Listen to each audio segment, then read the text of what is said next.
హెల్త్కి మంచిది లేదు.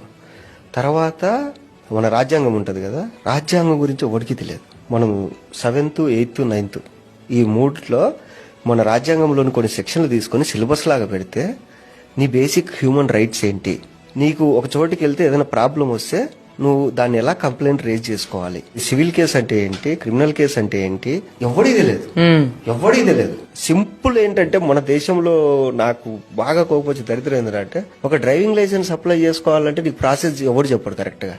బ్రోకర్ దగ్గరికి వెళ్తే వాడన్నా 3,000 అవుతుందంటే వాడు చేసేస్తాడు. అవును. ఒకటి ఏదన్నా నీకు ఆన్లైన్ లో ఒక వెబ్సైట్ లో నువ్వు చేసుకోవాలంటే తెలియదు, ఎక్కడికి పోవాలి, మీ సేవకి వెళ్ళిపోండి అంతే. నువ్వు బీటెక్ చదివి ఉంటావు, మీ సేవలో చేసేటోడు ఇంటర్ చదివి ఉంటాడు, నువ్వు వెళ్ళి వారితో పని చేయించుకుంటావు. తెలియదు నీకు. మన గవర్నమెంట్ ఏం చేసిందంటే, జనాలు ఎడ్యుకేట్ అయితే ఫ్యూచర్ లో రాజకీయాలు దెబ్బతింటాయి కాబట్టి ఈ నా కొడుకులకు రాజ్యాంగం అంటే ఎందుకు తెలియకూడదు, ఒక గవర్నమెంట్ ప్రాసెస్ ఏంటో తెలియకూడదు, ఇది తయారు చేసి పడేసి.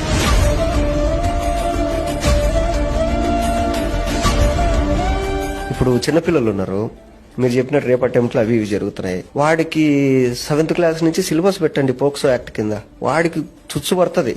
అరే మనం వెళ్ళి పొరపాటున ఒక అమ్మాయిని గెలుకుతే మనల్ని 7 years జైలు వేస్తారంటరా అని ఒక భయం వాడికి ఏర్పడితే వాడు ఎందుకు వెళ్తాడు? నువ్వు ఎప్పుడు చేస్తున్నావు? వాడికి ఏమీ తెలియకుండా వాడు తప్పు చేసినప్పుడు తీసుకొచ్చి వాడి మీద సెక్షన్ 320, సెక్షన్ 240 అని చెప్తే వాడికి ఆ సెక్షన్ కూడా తెలియకుండా నువ్వు తీసుకెళ్లి జైలు వేసేస్తావు. వాడు తప్పు చేసిన తర్వాత సెక్షన్ గురించి తెలిసిన తర్వాత నువ్వు ఎడ్యుకేట్ చేస్తున్నావు. అంటే మన వాళ్ళు ఎట్టుంటారంటే, చనిపోయిన తర్వాత భగవద్గీత వినిపించినట్టు చచ్చిపోయిన శవానికి వాడు తప్పు చేసిన తర్వాత నువ్వు సెక్షన్లు ఎక్స్ప్లెయిన్ చేస్తున్నావు. వాడికి తప్పు చేయకముందు నువ్వు సెక్షన్లు చెప్తే వాడు తప్పెందుకు చేస్తాడు?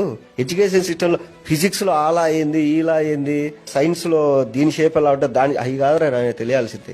మన కాన్స్టిట్యూషన్ ఏంది, రేపు మనము ఏదైనా తప్పు చేస్తే మనం ఎలా రియాక్ట్ అవ్వాలి, లేదా మన మీద ఏమన్నా జరిగితే మనం ఎలా కంప్లైంట్ ఇచ్చుకోవాలి, మన ఫ్యూచర్ లో మనం అసలు ఏం తింటే బాగుపడతాం, మన హెల్త్ బాగుండాలంటే మనం ఇది కదా ఎడ్యుకేషన్ అంటే.